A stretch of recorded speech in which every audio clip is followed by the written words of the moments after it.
આ રોડ મુખ્ય માર્ગ છે ગેંડા સગરથી જો કે અવર જવર લોકો કરે છે। જ્યારે આજે રવિવાર છે ત્યારે ઇન ઓર્બિટમાં ઘણા લોકો શોપિંગ કરવા આવે છે ત્યારે આ પહેલે એક નાનો ભૂવો હતો પણ અધિકારીઓની નિષ્કાળજીના લીધે ખાલી પેચવર્ક કરીને આજે મોટો ભૂવો થયો છે।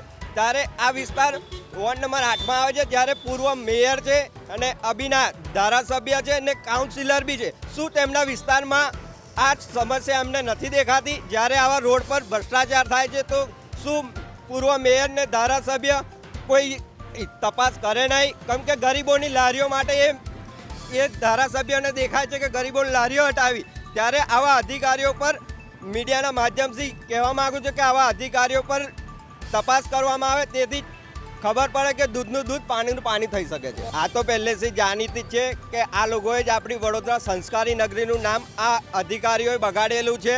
એના લીધે જ આ અસંખ્ય ભૂવાઓ પડે છે। એના લીધે નામ આપવું બી સારું છે કે ભૂવા નગરી આપણે હાલ દઈએ। જ્યારે મુખ્યમંત્રી આવીને કહેતા હોય કે તમારું વડોદરા કમ પાછળ રહી ગયું, જ્યારે સુરત ને અમદાવાદ આગળ છે, પણ આ અધિકારીઓ ઘોર નિદ્રામાં સૂર્યા છે ને આ નેતાઓ ઢાંકણીમાં પાણી લઈને ડૂબી મરવું જોઈએ કે જ્યારે મુખ્યમંત્રી આવીને એવું કહેતા હોય કે વડોદરા પાછળ છે પણ હજુ જાગી જાઓ તો સારું છે। આ તો એન્જિનિયર બી સ્માર્ટ છે, જ્યારે નાનો ભૂવો હોય ને તો પેચવર્ક કરી જાય છે। વોર્ડ નંબર 8ના અધિકારીઓને ચોખ્ખી કહેવા માંગુ છું કે તમારા મેં ને કેટલું લાલ છે ને અમને ખબર છે કે અમે તમારા આગળ 10-10 ભૂવા બી પાડ્યા છે, પણ તમારે હજુ શરમ નહીં। પણ જો આગામી દિવસોમાં વોર્ડ નંબર 8માં એક બી ભૂવો પડશે તો ચંપલનો હાર બી અમે પહેરાવીશું। કોર્પોરેશન તો એવું છે કે પ્રજા દુઃખી અમે સુખી, પણ એમને એવું નહીં ખબર કે પ્રજા વેરો એમના પૈસાથી પગાર લે છે। જ્યારે પ્રજા જાગીને ત્યારે ખુરશી ખાલી બી તમારે કરવી પડશે।